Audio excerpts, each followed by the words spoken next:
Became a dad. I have my twin daughters are 3.5 years old now. And around that time, I was already pondering about climate change, like what is the world going to look like? And what became clear is that my daughters are going to be 19 and 29 and 2040, 2050. Those are the dates we're tracking for what our emission profile is going to look like around the world. So the question I was asking myself is like, I've built up these really interesting skill sets, and how do you scale technology and how do you scale operations? Can I apply these skills in a new industry where I can reduce carbon emissions? I think we had a LinkedIn post a few weeks ago where like the fastest change we've made is like less than 9 minutes. Someone on the floor found an issue. They flagged it on the iPad to say, hey, like this doesn't fit. Went back up, engineers saw it. They say, oh, we see the mistake. Fix it in the CAD model, check the change in, trickle back in. And that was like our fastest response time. And we pride ourselves, like we want to be in a world where we're responding to issues we find and correcting them in minutes. The industry today takes weeks to do that. Hey everyone, and welcome to the Bricks and Bytes podcast, where we dive into construction and AEC technology. Before we get started though, if you're a startup founder or operator responsible for innovation in your company, or you want a deeper, more insightful look into technology in AEC, you won't want to miss our newsletter. From deep dives into particular technologies such as AI, robotics, design, software, and so on. Hot takes from investors betting big in AEC technology, and advice on building tech companies, including the stories and takeaways of the most successful AEC technology founders. Head over to www.bricks-bytes.com and sign up today to get this exclusive material straight to your inbox. And now for the episode. I recently came across this company 4M Analytics, and after taking some time to understand what they do, it felt like the kind of company that ticks all the boxes of great technology in the AEC and public infrastructure space, such as simple technology with instant value and outcomes, a great founding team, a strong reputation across the industry based on conversations we've had with other stakeholders. If you've ever tried putting together utility records, you'll know how painful it is. Outdated PDFs and unreliable conflicting information from 10 different sources. It's slow, messy, and risky. 4M flips that on its head. It's basically Google Maps for above and below ground utilities. You punch in a location and boom, you get reliable utility data you can trust and verify in one easy to use platform. AI does the heavy lifting, but it's backed by real human verification. Big players like Mastech, Kimley Horn, TX. C. and utility owners are already using it to cut down weeks of back and forth, speed up planning, and reduce risk early on so they can build better together. If you're working on infrastructure projects or projects which require super fast, detailed utility records, I would highly recommend checking out 4manalytics.com. Hey Vikas, how are you? Hey, Martin, it's great to see you again. Great to see you. Yeah, so it's been a while since I met you in Andover in Massachusetts. Last year, probably it was October or November, I can't remember now. Yeah, like what has changed? I saw that you guys expanded to California and you won 2025 Ivory Prize for affordable housing. Yeah, tell us what's going on. It's been a lot of progress since you last met us. So you're right, the Ivory Prize was announced this week. It's been a huge honor for us to win that, especially recognizing our Microfactory full vertical integration approach for construction and design. And yeah, we're excited to continue partnering with that organization. But yeah, in addition to that, we've been continuing to expand our capacity here in Massachusetts, right? So we're building about 30 times more square footage this year than we did last year. So that's a big jump up. 30 times more. 30 times more. So we'll end this year roughly at about 30,000 square feet of built up product. And this is volumetric modular product across triple deckers and duplex homes. And you mentioned California. So, I mean, following the wildfires, one thing we realized is that all the focus we've been having on our end to make sure that our homes are really airtight, weather tight, climate resilient, but also we've generally had a higher fire resilience because of the envelope design we've come up with. And we realized actually like that's exactly what's needed as part of the rebuild for LA. So we made the challenging decision to pull forward our plans to expand and add capacity there. We're doing this slightly differently. So the cost escalation is so high that it actually makes sense for us to ship product from Massachusetts to California this year. So we'll be shipping 2 homes using those as units that we can then market and convince other homeowners to rebuild with us. And our goal is to then set up a microfactory locally next year as we build up capacity. The advantage we have with our whole approach is that we can set up our factory in less than 100 days, right? We just need an empty building, very simple requirements. We can roll in, operationalize in less than 100 days. And I think that's a huge competitive advantage in how we can enter new markets. Great. So these homes in California, these are how big they are. Like, and are these homes for homeowners or for a developer to sell further? Like, tell us a bit more. Yeah. So for California, right now, we're focused on helping homeowners rebuild their fire damaged or fire destroyed homes in Altadena specifically. And we'll also look at Palisades a little later. So we found that we need to have a home that's between 1,200 to 1,800 square feet in size. So we focus on a product type called the bungalow. So it's a single story home that we'll start at the 1,200 square foot range. The whole goal is to get homeowners to build. There's a provision where if you can build up to 110% of the existing size, and if you stay within that parameter, you can get your permits in 30 days. So a lot of homeowners are looking to get back in their homes as quickly as they can. Yes. So we're offering that as the option. So we're starting there. We also have a 2-story design we're working here for Massachusetts. We'll convert that. That's more relevant for the Palisades next.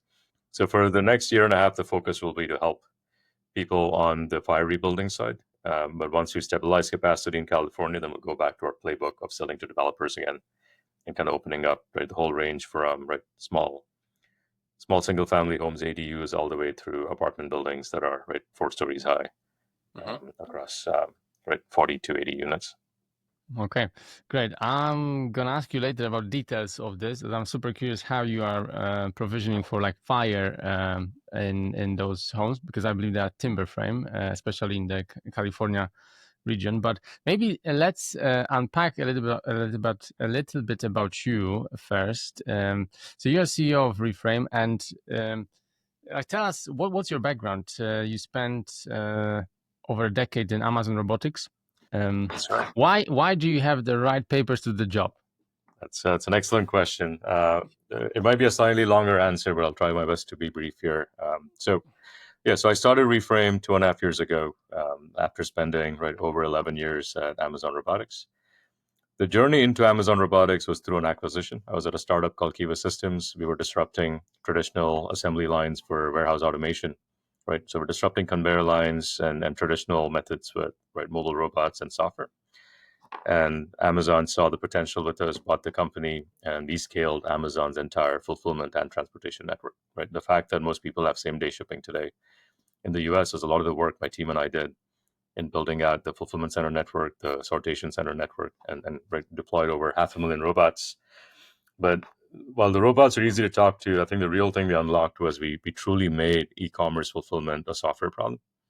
By using robots and people following instructions on screens, those endpoints allowed us to take all complexity away, put that into software, and get to a world where we were truly doing software-defined manufacturing at scale. We were manufacturing boxes that could have any variability of orders in it. And so we were the only example of mass customization at scale. And Amazon still is the only example of mass customization at scale. And this is an important point for why it matters for construction. I'll kind of tell you why. But how we got to construction had to do with me becoming a dad. So towards the end of my career, became a dad. I have my twin daughters are 3.5 years old now. And around that time, I was already pondering about climate change, like what is the world going to look like? And what became clear is that my daughters are going to be 19 and 29 and 2040, 2050. Those are the dates we're tracking for what our emission profile is going to look like around the world. So the question I was asking myself is I've built up these really interesting skill sets, and how do you scale technology and how do you scale operations? Can I apply these skills in a new industry where I can reduce carbon emissions? Mm-hmm. I read the book Speed and Scale by John Doerr, and that clarified a lot of things for me. The biggest thing being that all the technologies that are required to solve for climate change and reduce emissions already exist today. The challenge is that they don't have an engine that can actually deploy them at the right cost structure and at scale and quickly. So that became the problem statement for me. I said, I know a thing or two about deploying things at scale. Mm-hmm. What should I be deploying that allows us to reduce emissions? And that search took about a year. But over the course of the year, very quickly built conviction about the built environment as a place that has the biggest opportunity to drive down emissions. 40% of carbon emissions come from the built environment, 27% specifically from our homes. And almost all of this is for heating and cooling loads. So it became clear that we needed to build more resilient, high-performance homes, and the recipes to do that already exist, but the cost structure doesn't make sense. So that question, like as we peeled the onion, it became very clear that we need to solve the unit economics problem for home construction. If you solve it and you focus on building higher climate resilient homes, then you start chipping away at the emission profile one step at a time. But then to do this quickly and at scale, you got to build an engine that can deploy this. And that's where we built conviction on the offsite approach as the scaling mechanism. But then we realized we had to build a better factory. And so one thing led to the other, built conviction that the better factory that's needed to solve this problem is actually a factory that breaks the assembly line. Mass It production. breaks the assembly line. What do you mean by breaks the assembly line? So all the attempts for trying to do modular construction or offsite construction, they all start with the assumption, right? And we all align with the assumption that we have to solve for labor shortage and labor productivity. And that's the only way we can improve construction costs. To do that, we all agree we have to industrialize construction. Why industrialize construction? If you look at the cost breakdown, about 65% of the cost of a home is cost of labor and services that go into it versus material. Less than 10% of the cost of a toaster or a washing machine or a car is cost of direct labor that goes in. So it's clear that if you industrialize the process, you can make labor significantly more efficient. And we are aligned with this. And when most startups and most companies in offsite construction started that assumption, the place where it all falls apart is people very quickly gravitate and say, we have to apply mass production techniques so we can actually produce these homes at scale. And mass production implies assembly lines, implies low mix, high volume operations. But the challenge, and especially, I mean, not only for the US, we initially thought this was a US problem, but as we've been studying different parts of the world, what's clear is, right, like there's no control over site conditions. Every site is unique. And once you layer in building codes and zoning codes, you very quickly realize that the intersection of these three things prevent you from having one single SKU that you can actually replicate across multiple sites. You almost always have to site customize your product to make it compliant. So we contend that this is not a mass production problem, but this is a mass customization problem. And to solve mass customization, the assembly line breaks, right? So the line is dead. The line is a four-letter word for us. So if we believe in distributed cellular manufacturing, how do you parallelize the process? How do you decouple your system so that you can actually produce ADUs to apartment buildings in the same factory? But to do that, you effectively have to make this whole jump into the world of software-defined manufacturing. You can't use traditional automation. You can't use traditional conveyors, traditional material handling. So we've had to kind of start with a fundamentally different architecture for our factories. And where we built and found the conviction that we were the right team to do this, as this kind of builds up on all the work we did at Amazon Robotics. So I was able to find my co-founders, Aaron and Felipe, who bring significant depth of experience on item manipulation and vision-based robotics. Aaron has significant experience in scaling, bringing software to drive user interface improvements, operational improvements. And most of my experience has been system-level design, right, deploying it, scaling, optimizing. It became clear that all the principles we perfected at Amazon to break the assembly line, use distributed parallel processing with work cells, like there's no single threaded point of failure. All of those things actually apply very nicely to get to a world of software-defined manufacturing and mass customization. And that is what we're building here at Reframe. So factories are associated with like a cookie cutter type of product. You're saying that you will tackle this problem by having more customized home types. That's my take. How are you going to do this? Because can you break this down slightly, maybe? And like, what's the number of designs you're planning to implement, or maybe anyone can implement their own designs within certain parameters like spans or height of the building? What was the thinking behind it here? Yeah, so there's two layers of customization here. The layer that we're focused on today is how do we site customize the home to make it compliant for zoning and building codes. So this Which requires it must be, yeah. You have, let's say, table stakes to get a permit. Yeah. And more often than that requires you to change the dimensions of a home. So your floor plate has to meet zoning setback requirements. More often than not, we're required to change the fenestration ratio. So how many windows, the profile and the aspect ratio of the windows. And more often than not, it's also the roof. Like some towns require us to have a roof that has a slight pitch, and then the siding material, right? So these are all the structural pieces that drive fundamental changes in terms of your structural system, your envelope design, right? So these are things that are harder to do, in my opinion. And that's what most people avoided, right? Everyone said, like, we have a standard footprint for a home. We will let people customize the colors, the facade choices, etc. That's the easier problem. The harder problem is how do you actually, like with software, drive the marginal cost down to zero to make a fundamental change to a home, right? It's still a single family house.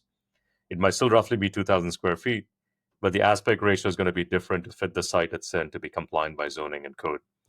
And the reason we're also bullish about the LA market is with Altadena, that to us is the perfect example. There's 6,000 homes that have to be rebuilt, and no two homes are alike, right? We might have many homes that are 1,200 square feet in size, but the aspect ratio is going to be different. The setbacks Yeah. will be different. So how do you build a software that actually allows you to go, we call this pixels to parts. Pixels to parts. Pixels to Okay. parts. Like how do you actually build out, right? Like update the design, right, on your screen, right? Like get the right pixels in place, and then have the software actually take over from there to say, okay, like we understand the floor plan.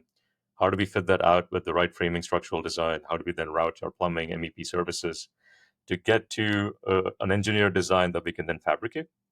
And then the software we've also written allows us to go directly from that CAD model, right, to instructions that go to the robot to allow us to frame our walls and ceilings today. We have a roadmap to do more automation over time, but then also go to apprentices, right? They're looking at instructions in iPads, where the instructions actually start looking more and more like a Lego assembly manual, right? The parts look like IKEA parts and they're already pre-labeled, right? They only go in certain orientations. We're applying a lot of Pokioki principles. But the whole goal is how do we get general purpose labor and apprentices to be assembling the structures versus still having to rely on very seasoned licensed trades. And let me pause there, and I've thrown a lot at you. What's that? Sorry. So I can pause there, and we can decide which. Oh yeah. Yes. Yeah. So I was thinking actually when you asked me, ideal scenario in my head at least would be when you could get a design of a home and then drag and drop this design into a software, which can then create all of these design architecture structural designs perhaps and assembly parts within reframe, I guess, and then it is all sent over to the, I don't know, assembly line or however you call them. Is that the line is a four-letter word, so I would say into our let's call it into the microfactory or into the microfactory? Okay, yeah. So is that the case in your situation? Is it how you're thinking about it? Yeah, let me maybe walk back from the end state vision. So the end state vision for us is how do we get to a world where a building can design itself and build itself? What I mean by that is how do we get to a world where you as a customer, be it eventually it could be an end homeowner, right, or an architect or a developer, you're showing up on our website. You're able to say, right, like you launch our tool and configurator, you enter the address that you want to be building something at. Our system's already pulling all the relevant information about building codes, zoning codes, and it's able to offer you a solution set to say, hey, these are the 3 or 4 things you can build by right by zoning. Which of these would you like? Person goes in, chooses that, right? They say, okay, I want a single family home. Then you kind of affect and say, okay, we can maximize the site, right? We recommend you build a 4-bedroom, 3-bathroom home, and it'll be a 2-story structure. The user might say, actually, I want a 1-story structure, and they amend that. They might then say, I only need 2 bedrooms, or I need a larger footprint for the living room or a play area. The goal is that we're able to start getting to those types of interfaces where, like, let's get the customer to focus on the floor plan and the living plan that they want, and then basically be able to say, build this, right? Our goal is to be able to provide instant quotes right there to say, we estimate the cost to construct on the vertical structure to be, right, X. Once we do geotech studies, we can confirm what the foundation costs and site work costs will be. And if you want to start proceeding now, this is the local nearest microfactory to that address, and we can get this home in the ground in X amount of time, right? Like starting to give that level of predictability at the very first feasibility step. But to make all of this work, like all the stuff I've described about the software, that's the easy part, right? Like the rated progress we're already making today with the availability of transformer tools to understand user intent, the level of work we're already able to apply to start breaking down the geometries into structural sets and MEP sets. Like that, I think is going to be solved a lot faster. The piece that's really hard, and this is where our unique IP comes in, is now how do you start converting like those digital or engineered designs into instruction sets that can be automatically manufactured? Like that jump to go from design set to manufacturing, like today it's highly manual. Even the most advanced manufacturing companies in the world have a manual process, right? Things are, right, unless you're truly a 3D printing company where it's a single material, almost always we're still having to version control your drawing sets, there's still a whole bunch of manual steps that take place from there. That's what we got. We have designers now, right? So all of the sets of the architects, engineers, MEP designers, Right. and it takes weeks or months and costs like probably 10% of the whole project or Yeah, whatever. it's expensive, but it's also highly serialized and inefficient. Mhm. We were just going to, like, I was at dinner with my co-founders yesterday, and we were like, in the US, we're roughly building about, I think it was like 2.3 billion square feet of residential structures a year. Sounds a lot. Mhm. Um, yeah, the zeros make it hard. And then we Mhm. estimated that we're probably spending about 28 to 30,000 person years of effort. So there's at least 30,000 people every year who are kind of going through the whole process of architectural design to structural to MEP. But what's insane about all of this is it doesn't have to, right? Like, it's not that every home is so fundamentally different that you have to go and start from a blank piece of paper every time. But if you think about it, like, every home that's built today is effectively a one-off pilot or a prototype. That's very Yes. right. And I think, Yeah. like, that's where we find that we're wasting a lot of human talent in this problem. There's harder problems we should be like funneling a lot of the resources into. And we believe that over time, like, this will be a place where we also make, right, not just the manufacturing process more efficient, like, we also want to take time out of the design process. Like, we believe that within the next 5 years, we'll get to a world where, like, we can get to one-click design through manufacturing Mhm. to get some really complex structures such as homes done. Mhm. And we're starting today focus on the interface of, right, how do we go from a detailed design to manufactured instructions to automated instructions. Like, that is a piece we're focused on today. And the roadmap for us is, as we get through Series B and beyond, we start expanding our surface area to kind of go both upstream, right? How do we tackle more of the design engineering tasks, and then downstream, how do we start pushing our automation and software also into the field so that we Mhm. have end-to-end control? Can we get a little bit geeky now? And if you can tell us, so right now you're working on detailed design into the manufacturing, right? That's right. What's the difficulty factor here to get to the stage that you can kind of drag and drop the design? Well, you drag and drop the 3D model, which is without any MEP, structural elements, nothing. Drag it and you get the like a detailed design with for the Right. microfactory, right? Like, is it possible to do it right now? It just needs like engineering hours to get it done, or there are some maybe technological obstacles at that point. So we believe we finally got into a stage where it's purely engineering hours. So today we can already automatically generate the framing patterns that we need. So we don't really need the 3D volume. We just need to draw the 2D floor plan. And our software then kind of starts recommending what the structural system looks like. And then the designer can then place the windows where they need to and change the shape and size of the windows at the doors. And we'll readjust the whole framing pattern around it. So that part we've already solved. Now, what we need more time to get to the next set of stages are, like, once you have the structural system in place, how do we directly pull from the code to say this is where the electrical outlets have to go by code? This is the recommended amount of light fixtures per room, and at least start recommending what a base level solution should be that's code compliant, which then the designer can look at and say, actually, I like the recommendation, or I want to change these three things or four things. So Mhm. that's the next step we want to get to. And we feel pretty confident that over the next 12 months, like, the amount of work and progress we'll have on our design automation through manufacturing stack gets to a world that all of these designs get detailed enough. We'll still need human in the loop. We'll still need a structural engineer to verify the work that's come out. We'll still need the MEP engineers to actually stamp the final outputs.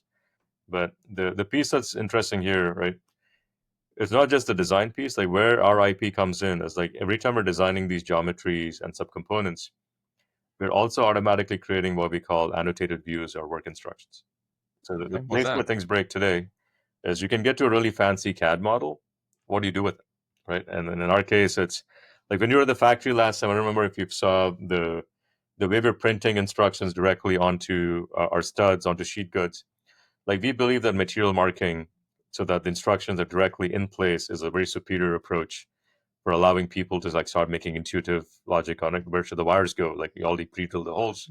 It's like And IKEA instructions a little bit. exactly. So, like, that is the piece where we've spent. So most of the work we spent in the last year was how do we get those instruction sets to a point that anytime we make a change in the CAD model, those instructions are already cascading downstream very quickly. And I think we had a LinkedIn post a few weeks ago where like the fastest change we've made is like less than 9 minutes. Someone on the floor found an issue. They flagged it on the iPad to say, hey, like this doesn't fit. Went back up, engineers saw it. They say, oh, we see the mistake. Fix it in the CAD model, check the change in, trickle back in. And that was like our fastest response time. And we pride ourselves, like we want to be in a world where we're responding to issues we find and correcting them in minutes. The industry today takes weeks to do that, right? It has to go through Yeah. like multiple people to get there. And hundreds of dollars of fees as well. Yes. Absolutely. That's where Yeah. a lot of the profits come in, right? From those change orders and requests. So. Yes, yes. So you mentioned design automation and manufacturing stack. It's something that you're working on right now. So that's the software piece and component. Right. So what about hardware, and which one of those two, software or hardware, is more difficult to tackle right now and will be in the future? Hardware is always hard, right? Mm-hmm. It's right in the name. So it's the clock cycles of change making in the physical world, right? Is a lot harder. Like you're subject to all the laws of physics, but you're also subject to all the unconstrained scenarios, right? And we've picked a slightly harder challenge: is how do you automate construction with wood framing? And wood framing in the US is a lot more challenging to automate because the quality of lumber that we get here with our 2x4s and 2x6s, these are the common building blocks, is not that great. Right? If I I have envy for the quality of lumber you find in Europe, right? I mean, European spruce all the way through. Like we visited several factories.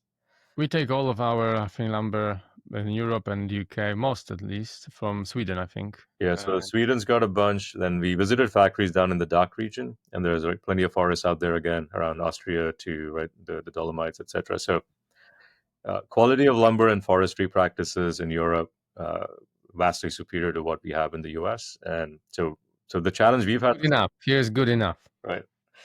Yeah, so the challenge we've had to solve is now how do you automate? How do you use an industrial robot to frame a wall that's right has really poor quality lumber where nothing is dimensionally consistent? Like the only thing that's consistent is the length, but the width, the warp, the twist, all of those come along with it. So we reject a bunch of things we just can't work with beforehand. But we allow for up to 1 inch of bend in our lumber. And the thing the team has solved, which we're super impressed with, right? So we have this whole fixation system that's our patent, how to use magnets to hold lumber in place. So we actually have a blank canvas. But we've got into a world where we can build highly precise structures using highly imprecise material. And this is really compelling because now we're not only are we using one of the lowest cost building materials in the world, it also has the lowest embodied carbon. Like dimensional lumber is the lowest embodied carbon that's there. And so we feel really proud of this accomplishment, and we're going to continue to try to refine that, right? So it's been hard and long. What's been impressive on our end, I'm super proud of the team for this, is we've been able to do that with about 3 people on the robotics side, right? It's a fraction of the people that we have, but that team has solved a really hard challenge, and now we're starting to invest. We're going to invest a lot more people into that function, so we continue making progress on right framing. We're going to add sheathing as the next use case. The goal is to eventually get a fully completed wall panel coming out of the robotic work cell in less than 20 minutes. Like today, we can frame a wall in about 16 to 17 minutes. The robot's only running at about 12% speed. So our whole goal is to shrink that down by about 30 to 50% by end of this year. The next tool we've already developed is how do you pick and place and attach your drywall or your OSB or sheet goods. And then the set of tools you need to develop next is how do you get your insulation installed? How do you get your electrical outlets and conduits installed? Right. So we find a bunch of work here that is highly automatable. And the goal for us is how do you do this with a robotic work cell that costs between $150,000 to $200,000, less than 500 square feet in size? They can produce these fully finished panels, and this will rival a lot of the solutions you already see right in Europe, like Randek and Weinmann have these robotic automation lines for producing wall panels. They get up to insulation, nothing else beyond that. But the lines cost between $5 to $10 million. It's about 25,000 square feet in size. That whole line is bigger than our factory just to produce the wall, right? And this is where there's just a fundamental change in our approach, and you'll But see more. these walls, sorry, these walls that you're talking about, are these for very standardized designs? So all of them are the kind of for the same, or they are also customizable, like you are suggesting within the reframe? Yeah, I believe we went for Randek and Weinmann like some system has to do the customization work upstream, and they have some level of flexibility in what geometries of walls they can build. In our case, we've created a work cell that not only can create the walls and ceiling panels, but we can also start building trusses and other systems in different shapes over time. But the real unlock here, and I think you'll see more of this happening in the industry over time, is if you think about all of manufacturing and automation up to today, it all builds on this concept called singulation, meaning you have to present a single piece of raw material that the robot will then blindly pick and place, right? Like it's executing pre-trained, it's pre-programmed motions. So be it a robotic arm that's welding a car chassis, right? Like it's blindly executing the motions, is relying on old school sensors that tell you if a part is in that right place or not. Sometimes when things are not in the right place, you'll see, right, like a robotic arm welding itself to the car chassis, picking up a whole chassis. Like things get really bad very quickly. Yeah. Same thing even with, right? Seems like there is a need for AI here. Absolutely, right. And there's already been a shift, right? Even in the last 5 to 8 years, like we've already gotten, and this is where Felipe, my co-founder, right, was really on the cutting edge. Is how do you use traditional industrial robotic arms, but instead of using the traditional controllers and PLCs, how do you write advanced code Smart running on core. servers, but rely on vision systems and get to a world where, right, we can start bulk processing. So we're killing singulation. So today, the reason a lot of these other robotic systems and automation systems, right, like the robotic arm itself is pretty cheap, but all the sensors you need around it, the conveyor lines, how do you present a single piece of wood or single piece of material, one piece at a time, all of that stuff takes a lot of space and takes a lot of complexity. In our world, we just said we can bulk process it, right? Like we literally drop a pile of lumber that has instructions printed on it. The robot has a 3D camera, looks at it, knows exactly which wall assembly it has to build based on it, figures out the order in which to pick stuff, places it, and then nails it. And we've eliminated like so many subsystems, right? We literally have robot. Sometimes we might have a rail. The end of arm tool has a 3D camera and some of our proprietary sensing systems on there, so we can actually grasp the lumber and the fixed fastening system. And then we have our patent pending like panel jig where we use magnets, and that is it. Like it's as simple as a component. And the advantage here is anytime we want to make a change, we update new software and we just push the software in the cloud. There's no PLCs involved, no one having to walk in with a USB drive to update these robots. The other beauty of this is when we have a fleet of thousands of these robots around the world, if you change the hardware, right, like actually the hand is the part that's proprietary, everything else up to the wrist is off the shelf. We would just ship the new hands, right, the new end of arm tools to every factory out there, update the code, right, and almost overnight you can get to an upgraded factory. So there's a lot of advantages with software-defined manufacturing, and that your factories also keep getting better over time. And again, this is not a hypothetical situation of the future. Like this is reality, right? Like for Amazon, the big thing we unlocked was we took all the mechanical constraints out. So we were shipping software every single day. Like we were updating our warehouses every single day, improving the performance, right? Week over week, month over month. And like not many companies can do that. And and the reason is that if you go software first, right, and that software first will eventually become AI first, you get to a wall where you really take all the constraints for updating. So just the way a Tesla or a different EV today can be updated over the air, right? That required like a fundamental architectural shift, right? They're both cars. The powertrains are different, but it's not just a powertrain. It's just a fundamental software architecture change between an EV versus a traditional ICE car. And that's almost a similar analogy here where, right, software-defined factories, right? So microfactories by definition should be software-defined software first. They're not just small. They're meant to be intelligent and updatable over time. And we believe that like that future is already here. Right? And we're already living this every day in our factory. Yeah, it sounds like everything is falling into pieces. Actually, like cars are doing this. Amazon factories are doing this. So housing factories also have to at some point have it adapted. Yeah. So we'll chat about business model in a second, but I wanted to ask you a question. What were one or maybe two obstacles that you didn't foresee when you were starting Reframe, and you realized that they are actually quite significant obstacles?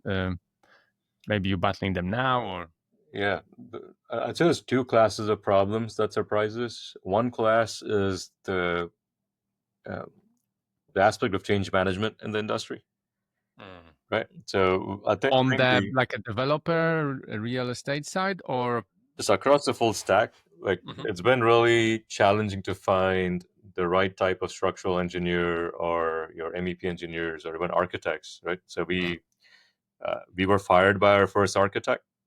They're like, you guys are changing your mind too much. You're asking us to do things that Mm. are really hard on a very unreasonable time scale. So we finally had to like hire our own architecture team. So there's been a bunch of places where just like we just can't do this relying on third parties. So we're having to like bring a lot of these skills in house.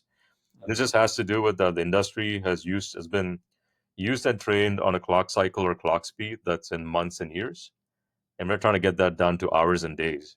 Right? So Yeah. that's just breaking a bunch of stuff, and uh, we expected some challenge, but it's been hard to find the people who are actually wired to do this really well. Right? So it's going to be a piece of our growth challenge is how do we continue finding the right types of architects and engineers that actually can live up to that speed and that challenge. Uh-huh. And the good news is we're starting to find the pockets of people, but it's not a common thing. Somewhere for sure. Yeah. Right. The other piece of change management that was interesting, which then affected our business model too, is initially we thought that, right, we would just start this as a business where, right, like the very first thing we thought was easiest thing for us to do is just purely just be only a technology company. Don't have any operation. We'll just bring the technology, right, and we'll sell the factory operating system and the automation, right? So, like some of your previous companies on your on the podcast, right? Like, how do you just like either sell the factory or offer the factory itself? This is where I mean, I spent a lot of time, right, talking to owners who run factories and then adjacent businesses. They want to get a job done. They don't want to like deal with Exactly, the right? new technological advancements. Yeah. Yeah. And there's one particular factory where I was just like, asked an innocuous question. I was like, hey, like, why don't you guys use a CNC saw? They had a person who was cutting lumber. And he's like, Chuck there, he's been doing this for the last 13 years. Chuck's not broken. Why should I change it? Right? Like, it was like a very different mindset. And that's where I realized very quickly that there might just be like 10 customers if I go down the path today trying to sell technology. So then we said, okay, we got to go one step further. How do we just produce components instead? This is where, again, we hit a change management problem with GCs who are like, hey, this is taking a lot of work away from us, right? Or we don't know how to deal with this amount of lack of control, right? Like, just give us the trusses or the panels, don't give us a full volumetric module. And we contend that the volumetric module is the most labor efficient approach for delivering product, especially infill. Like, we're doing infill construction in existing neighborhoods. I would have a different opinion for doing production home building. But GCs too are having a challenge accepting the change. Then we finally said, actually, so our right customer is a developer. And this is really aligned because developers are like, I just want a building to magically appear overnight. Yes. That's what they care about. Like get me the best IRR. And we're like, great. So we just have to make sure that we can make right construction hyper fast, make it very cost effective, very predictable. If you do those three things, then you basically have an unlimited pool of customers. And that's where we finally leaned in to say, like, the way we can actually control all of this change is abstract everything we're doing on the technology side. We present ourselves as a design build GC. We sign traditional AIA contracts with the AIA is American Institute of Architects contract, very prevalent across US developers and GCs. So for all purposes, we've kind of abstracted all the complexity behind our system and we kind of plug and play into existing infrastructure. And that finally was like, I didn't foresee that when we started the company, right? So that was like a whole journey over a year when finally where we said, the way we control our destiny is at the very least, we have to be a design build GC. There are some places we are the co-developer. And like, that's the line we're learning to figure out is at what point, like today, we believe that 80% of our work is going to come from other developers, 20% will be self-developed. But I don't know, the inverse has to be true. And this is the journey we're going to learn over the next year to see like, how do we actually control our destiny? I actually love this insight because I only guessing that if you were from the industry, from the construction industry, born and raised engineer, for example, architect, you probably would give up the idea because it will be just not something that we do in this industry. We don't disrupt it. Yeah, and seeing things from the outside in, you can see like things don't make sense. So love that insight. It's been, yeah, absolutely. I think there's something to be said about having a beginner's mindset and being naive. Like the number of questions we've asked that, and I'm sure we're missing questions on the robotic side because we bring a more expert perspective there. So I'm sure we're missing something obvious. But at least for construction, like everything is so new for us, where we're asking really simple questions sometimes that are unlocking a lot of innovation, right? Like, let me give an example here. Like, why do we need insulation inside the wall cavity? Like today, the way insulation systems are done, the building code says, hey, you need you need to achieve like R30 as an example for wall insulation of the climate zone we're in. And the way companies do it is you'll shove 6 inches of insulation or 5.5 inches of insulation inside a wall cavity. My apologies for the international audience. It's hard for me to convert That's okay. to metric That's very okay. quickly. 6 inches is 150 mil. Right. Yeah, so Yeah. call it like 125-ish mil or 130 mil of insulation inside the wall cavity. Then you have to add another 100 mil of insulation exterior. And then we ask the question on why don't we just put everything to the exterior and simplify the wall cavity? What happens? And we later learned that actually that's a superior approach to building science. You reduce any risk of mold and humidity capture inside the walls. So any system that has 100% exterior insulation is the superior solution to go through. Yeah, it's a warm envelope. Yep. And yeah, so Yeah. the whole insulation approach. And then and it was interesting where our own architects were like, oh yeah, we've never thought to ask that question because it's just been like an assumed approach. Yeah. And we're finding more and more of these every day, like as we look through the system, right? The other place is windows. More than half the cost of the window is actually the hardware around it, and it's not the glass. That surprised us.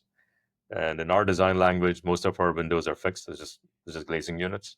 So we finally switched to say, like, can we just buy the glazing unit, frame that directly into our walls, and not have to worry about the hardware? And we believe that's the path where we can drive some more cost efficiencies. So we're finding that the opportunity is boundless here for us to keep optimizing our systems. Hey listeners, I want to take a quick break to remind you about the Bricks and Bytes newsletter. If you're interested in learning about the technology shaping the future of construction, you won't want to miss the valuable insights we share each week. To get this exclusive content delivered straight to your inbox, head over to www.bricks-bytes.com and sign up today. Link is in the show notes. Back to the show. Okay. So let me ask you this. So you said that you increased your capacity this year around 30x compared to last year. You said 30,000 square feet you will have built by the end of this year or something along these lines.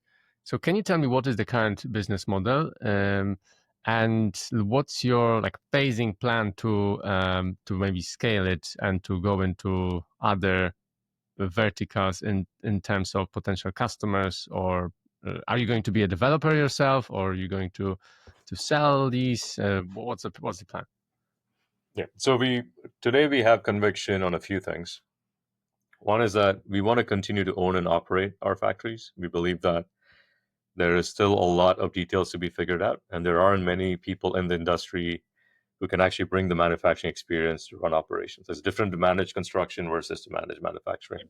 So it's difficult to just buy this system and operate it on themselves. Exactly. At this point. Yeah. Yeah, we believe that there's still a lot more work we have to do before we can unlock that future. So our goal, at least for the next 5 years, is to launch every microfactory as a joint venture entity. Like we'll find local developers as an anchor customer and equity partner, use infrastructure funds to fill the rest. So we believe this is a very capital efficient way for us to grow the business and not rely on our balance sheet capital initially. So in this world, we'll continue to own and operate the factories. We will serve at the very least as a design build GC.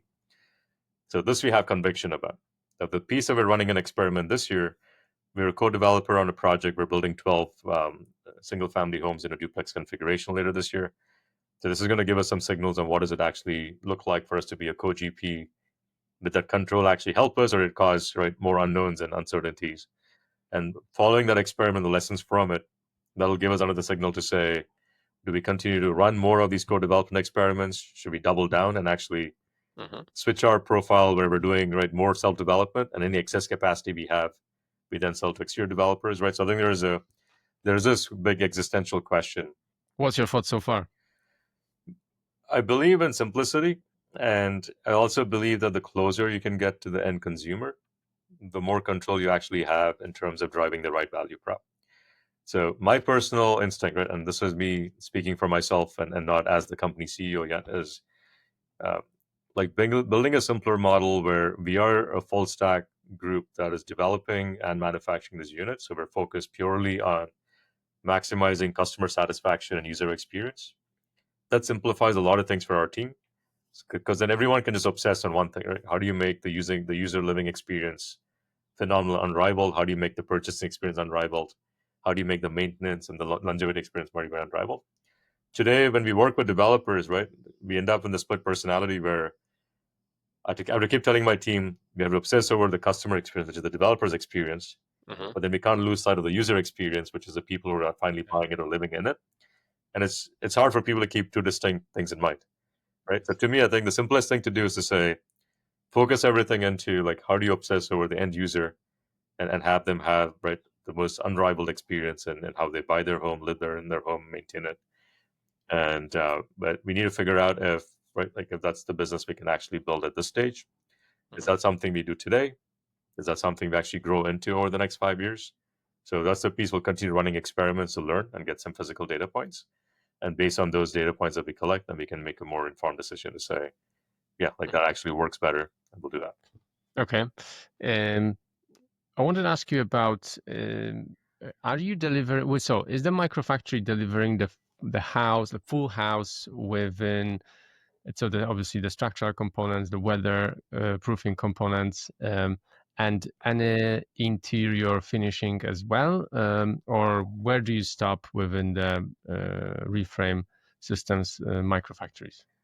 Yeah. So depending on the product type, like we can go end-to-end finish, so up to the facade on the outside, all the way through finished cabinets and installed appliances on the inside.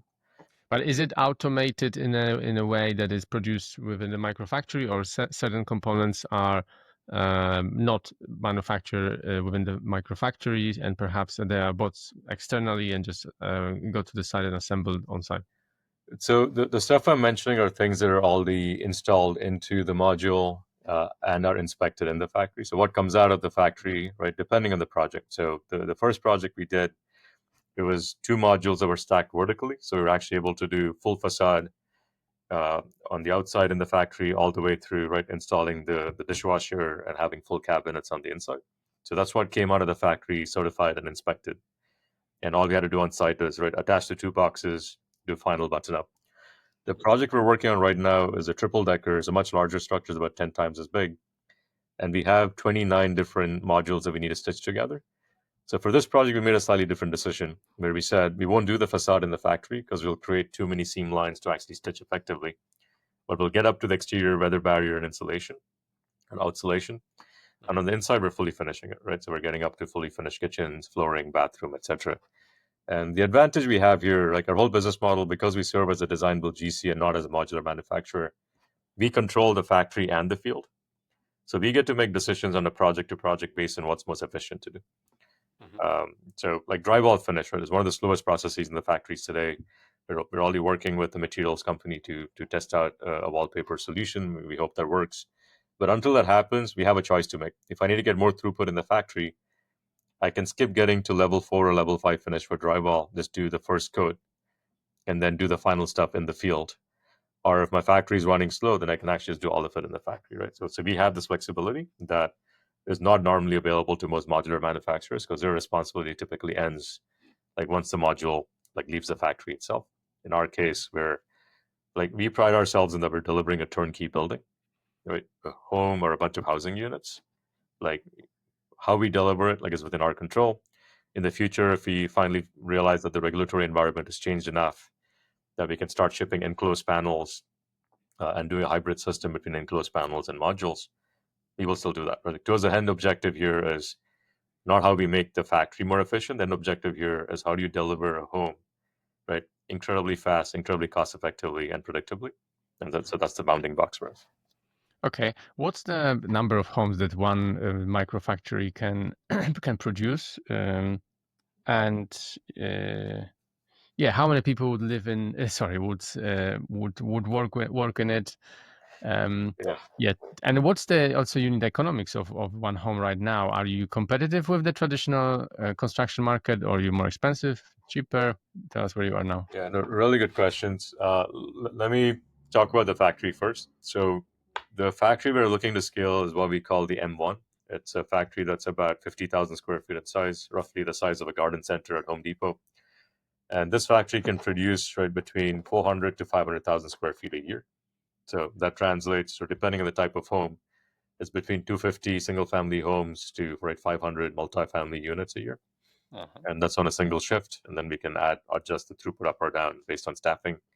And we're projecting needing about right 40 to 80 people initially. And as we continue increasing our efficiency, we'll probably right cap out of Vikas, that. and by saying these numbers between 250 and 500, do you mean completely turnkey products or to certain stages?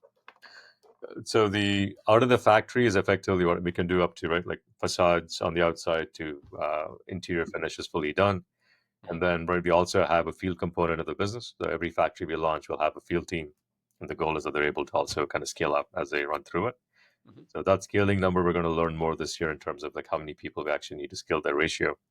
But on the factory side, we're estimating about, right, like we'll start with 40 people for this M1 scale facility. On the equipment side, we need about, right, $4.7 million worth of equipment in this factory. And that's excluding building and exactly. So our goal is to kind of move into existing buildings, right? Like our whole business model is how do you find existing empty buildings that we can roll into pretty quickly so that way the utilities are already there, the permits are already there. Because the challenge in the US is, right, like our whole name of the game is P. Yeah. The place that we can't go fast is the place that we don't control, which is permits. So we want to avoid having to build a new factory if we don't need to. So our whole system is very flexible. We can move into any existing building. We just need 24 feet of clear height, very simple power requirements, and so on. On the unit economic side, this has been a key part we've been very obsessed over from day one. The challenge we've seen for most offsite construction companies, right, and a lot of these were because they were funded during the zero interest era where there wasn't really the focus was on growth and not necessarily cost. They all kind of picked a segment of the market, which I actually believe was the wrong segment. A lot of them focused on production home builders. They said, how do we go to tract home building really efficiently? Production home builders are the most efficient builders out there. Like today, they're building right stuff homes for $100, $120 a square foot. That's a very hard number to compete with if you don't have the volume. And the reason they're so efficient is not necessarily because of process, but because of scale and repetition. They have significant purchasing power. They get to bid everything out of subcontractors. They get that cost down. But the place we're focused on is an infill construction, which is how do you do these smaller neighborhoods? How do you add density in existing structures where the current cost of construction is 3 to 4 times as high as production home builders? So the markets we're competing in today, cost of construction is between $350 to $450 a square foot. We're selling our product for $275. We're building for a lot less than that. And that's the path where, so we'll be at positive economics by end of this year. And our goal is to start getting to a world where we're doing 25 to 35% gross margins moving forward. So where do you think these gross margins will go to? Will the housing will be more affordable, or who's going to capture this? And this is the point where we have the tension on, like, as a business, our whole mission is how do you make climate resilient homes attainable for all? And this is where your previous question on will we be the developer ourselves or not is a key tension point, right? Because if my team is obsessing about the developer, then we pass all the savings to the developer. And it's unclear to us if the developer is going to pass it on to the customer. But if you obsess over the end customer and actually become the developer ourselves, then we get to make that call. Like that decision's on us. So this is a place where what the world needs is housing that's more attainable, right? Like the core problem in our society, like if I was to distill all the friction points that exist with people today, a lot of it is just they can't afford to live in a place they like. They can't afford to find places where they work, right? It's just a huge challenge. And this is true for, right, like even engineers on my team that we're hiring are having a hard time, like finding places that they can rent or even buy. Like this is becoming a very existential problem, especially for the younger generations. And if we don't solve this, I think there's actually bigger social repercussions to it. So my hope is that we're able to kind of be a business that continues to drive value, right? If we can capture, right, if we continue driving our cost structure down, we have two choices. We can be a business that profiteers and says, hey, we're going to try to get to 100% gross margins, or we can be a business that says we want to drive more value and volume, and we'll stay at a 25% gross margin, but make sure that we actually drive the price down that more people will actually want to buy homes or live in homes. So this is a place where I want you to ask me this question 5 years from now. It's easy for me to talk about it and abstract today, but when we actually have to make the decision of reducing our prices, that'll be a good point for you to make.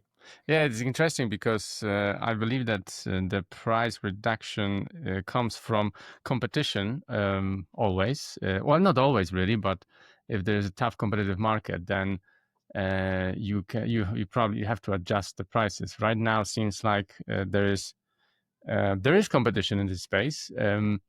But yeah, maybe you can tell me a little bit more about how do you view current competition on the market. And I don't think there is anyone out there who is building massively microfactories and deploying them on a scale. So yeah, it hasn't been done to my knowledge. Maybe I'm missing something, but yeah, you tell me how do you see the competition space? Yeah, like tools, I think the competition today are traditional incumbent builders, right? Like traditional GCs who are bidding work at 350 to 450 a square foot.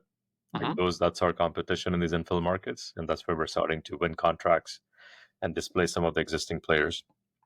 The place where I kind of see this kind of growing over time, right? Like Maybe because tell me at this point, like so they have quite a large significant margins with this 350 dollars per square feet, or the costs are bloated and they are not having that much margin. yes. So the challenge in the US, right? And I think Europe's taken a slightly different model for how GCs work.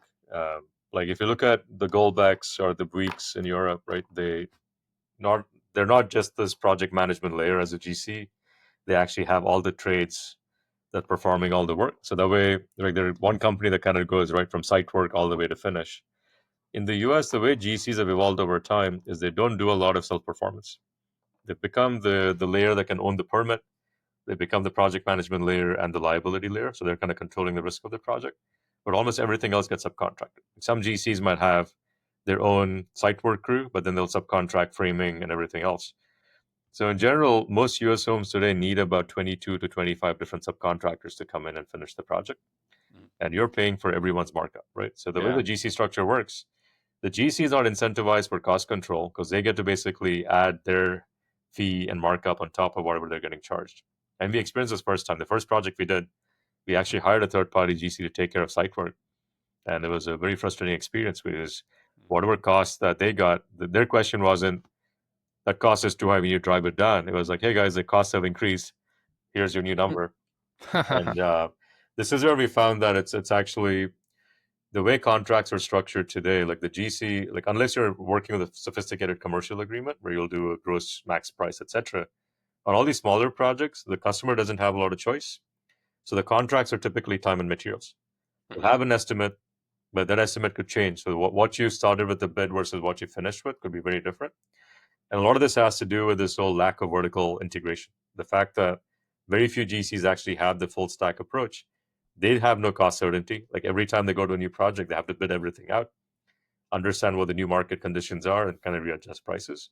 So one of the first things we've been doing is vertical compression. Like how do we get the whole value chain integrated so that like over time, like today we still have a few things. The factory we get, right, most things are self-performed. In the field, we're still finding other subcontractors. But my goal is that as we continue driving enough demand, we'll have enough utilization here that we can self-perform all the work, and that continues to further compress the markups we otherwise would have to pay. And those become margins we get to keep and capture. So some of this is the integration piece, others is all the technology that's driving it. So it's not, I don't think the GCs are bidding at 350 to 450. I don't think they're making 25% gross margins, right? Like they're still in that 8 to 15% range. Their subcontractors, some might be making 20 to 30%. That some trades are really expensive because there are very few of them, especially on plumbing, electrical, HVAC. Framing is still easy. Drywall and paint crews are probably the lowest margin part of the business. So it's just like everyone's cost structure is inflated, right? So it's not like they can compete and say they'll take a haircut because they don't control anything below it. Right? So this is where we can just say, you know what? Like I want to win the deal. I'm willing to go on a lower margin because I'm actually controlling most of the stack underneath. Yeah, actually, you mentioned Goldbeck. Me and Owen visited their factory in Germany earlier this month, I think, or last month. And it was quite impressive, actually, to see how they are dealing with automation, prefabrication. I think one of the key components of success in their case was that they are talking to the end customer from the start, and they are giving them several different options of a building within certain grid, and it's all customizable to a degree. So then you probably don't have to deal with very complex and difficult supply chains, which you normally don't deal with, as construction is a business of supply chain, really. So my feeling was that was a huge part of why they are so successful over there in Europe. Yeah, and we also love a few of the things about their model, right? The fact that they offer free maintenance for the first couple of years. Like we think that's a great way to continue to stay in touch with the customer. So we definitely want to emulate that in our homes here. But one thing I'll add, like you said, the construction is a supply chain problem. I actually believe it's a supply chain and information problem. Explain. So if you think about construction, kind of think of the whole process, right? Like you have all your architects and engineers. Their whole job is to kind of say, we're going to design this building, and they create, right, like they don't create high fidelity information because they don't have it, right? So they create line drawings, they create schematics, and then that information then gets translated through skill sets, right? I have to be a trained plumber. I've done this work for 10 years. I understand now like what that line actually means in terms of how do I convert that line into a bunch of fixtures and routing and attachments. Experience. Yeah. It's all of that experience, right? So like that information transfer today is all implicit. And this is where construction has kind of evolved over time, in that there's been no need for the construction professionals to actually have to really worry about like what does as built actually have to look like. Like I can guarantee you there's very few projects in the world today where as design and as built was the same. It's usually you have an as design model, you build something, then you go back and update your plans to say what is as built, so that you can get the final approvals. So how do we get to a world where your as designed is basically what's going to get built? To do that, you have to take that implicit information, right? Like that simple line that says cold water pipe. Like how do you actually translate that into a full plan that says these are all the clips we need to route that pipe across this wall to the end point? Yeah. Like these are all holes that are needed. Like this is the bending radius and the length. Like the moment That's our information piece. exactly the moment you make that explicit, then you change the skill set that's needed. Right, and that's what we believe is what's needed for the U.S. We have a severe trade shortage here.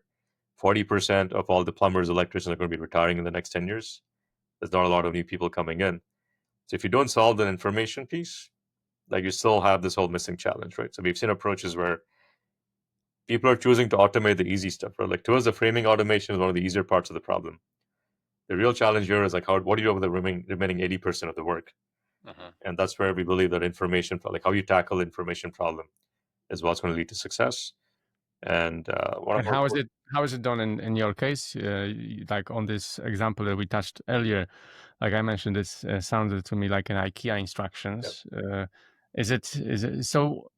If that's the case, is the person who is doing the work not going to become overwhelmed with kind of number of instructions? But I guess it's not a rocket science, really, right? We're not building rockets here; we're just building buildings. So you can probably simplify it to a level that anyone can read it and anyone can put things together in the right way. Yeah, I mean, some tasks are more intuitive than others, and we already have proof points where, right, 60% of our team are apprentices, like folks who are very new to the trades. We've kind of ramped them up pretty quickly. We've been doing multi-trade work in the factory, where a general purpose apprentice has been able to do framing, plumbing, wiring. Right? They're learning over time. Our whole vision here is how do we make our system so bulletproof over time that we can hire a brand new technician or builder who has no prior experience, but by the end of the first week, they're actually able to perform a bunch of these trades and actually start building right multi-trade assemblies. And the more we can do that, then it adds the right pressure on my engineering team to say, how do we keep simplifying the design? How do we simplify the instructions? How do we make sure all the parts fit only in one way? And it's very intuitive for how the parts should fit. And that's the piece that we're really trying to drive forward. I'll send you some videos after if you want to kind of embed that into the podcast, or at least for the people listening to this to understand how we do it. Yeah, please do. Yeah, like the whole iPad interface is one unlock for us and how we present information. We're just not showing right construction PDFs on the screen. We don't really have a lot of the 2D shop drawings that are traditional for the industry. Like we have a permit set which looks very similar, so we don't change anything for the inspectors. But for our workers, like our construction drawing sets are effectively not drawing sets. They look like instructions, like 3D images that are very intuitive, and they're also layered, right? So if I'm doing a plumbing task, it only shows me the plumbing instructions that are needed. We've already pre-cut all the pipes. We've already pre-labeled all the pipes. So look at the instruction, the look at the kit of parts that's given to them, and they just have to kind of follow the sequence of right pipe 1 to pipe 2 to pipe 3. apply the glue through that every step of the way. And they only fit in one direction because your wall already has all the holes pre-cut. So we're already making things as foolproof as we can, but we're also just getting started, right? Like we still see so much opportunity here in how we continue improving the way these parts come together. So like I fundamentally believe that whoever solves this information for problem first, right, like will win the long game. All attempts so far have been on, right, the way they've been trying to get cost control, like be it the Kateras or the Weaves, like everyone's trying to achieve cost control not by solving the information problem, but trying to force the supply chain problem, right? Either trying to use different materials where they took the wrong approach and it broke their cost structure, or trying to say we should control more of the stack, right? So let's make our own LED lights, let's make our own washing machines, let's find a different material like CLT. Like that was Katerra's approach. Like no one actually said, how do we actually make the trade tasks, right? Like how do you make trades into tasks? Like how do you simplify all the implicit information and experience into explicit set of stuff that just the way you assemble a car, right? A car has wiring, plumbing, HVAC system, structural, but you don't have an electrician or a plumber or an HVAC technician assembling a car. It's a manufacturing technician. All the parts only go in certain ways. So can we not just take it directly from car manufacturing, or how was it solved in case of Amazon? For Amazon, the problem was a little different, right? So in Amazon, the goal was, right, like how do you create all these different size boxes? How do you make sure the right items get into the boxes? What we did there was we had, right, so there was a bunch of work that the robots could do, right? So we had mobile robots to move parts, so we actually could really reroute all the work in the warehouses to make sure the right shelves of the right parts were presented to either to the person or to a robot. For the person, right, we had significant level of UI work done around it. So this is where Aaron, my other co-founder, spent most of his time. It's like, what is the information we need to show, right? Do we shite and project information directly onto the bins where they just follow the light? The screen tells them you're picking a red pen. They blindly pick the red pen. Another light says you're dropping into this box. They're not having to say, hey, is this an order where I have to pick 10 things? Which box does it Yeah, have to it's go much to? simpler, yes, seems like. Right. So just like Yeah. pointing like so you're taking all the cognitive, you're simplifying the work right into a set of simple actions that can be repeated very much, right? So the work is standard, but the same person might be working on a single item order or a 100 item order. It doesn't matter. The software is kind of saying, just perform this one task at a time. The software is kind of reconciling all of those differences.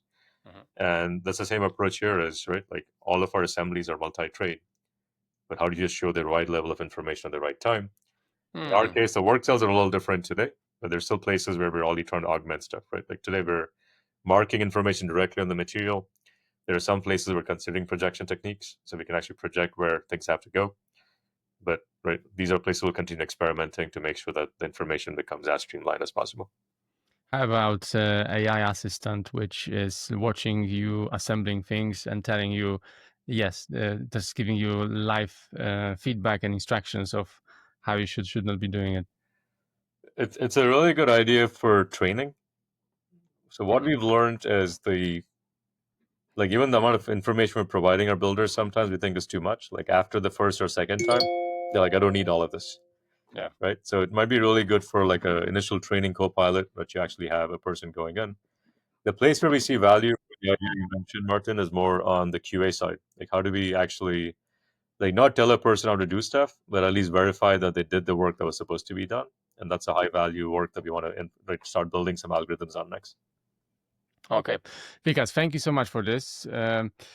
So yeah, good luck on this on delivery of 30,000 square feet this year. Yeah, that was great. And yeah, tell people where they can find more about you, Reference Systems, and maybe there's any initiatives you're working on right now you can mention now. Absolutely. Again, thank you for the opportunity. For listeners who are interested to learn more, reframe.systems is our website. If you're a customer, a homeowner, or developer looking to build a home in the New England market in the US or in the Southern California market, like do fill out our information form and we'd love to learn more. If you're looking to work on one of the hardest challenges of our generation and how do we make effectively solve the housing crisis and the climate crisis, and you have uh, really key skill sets in algorithm development on the vision side for robotics or software development, do reach out to us. And we're on the lookout for a really forward-thinking structural engineer. So if you're one of those do fingers. We'd love to solve this thing. Great. Okay. Thank you, Vikas. Thank you, Martin.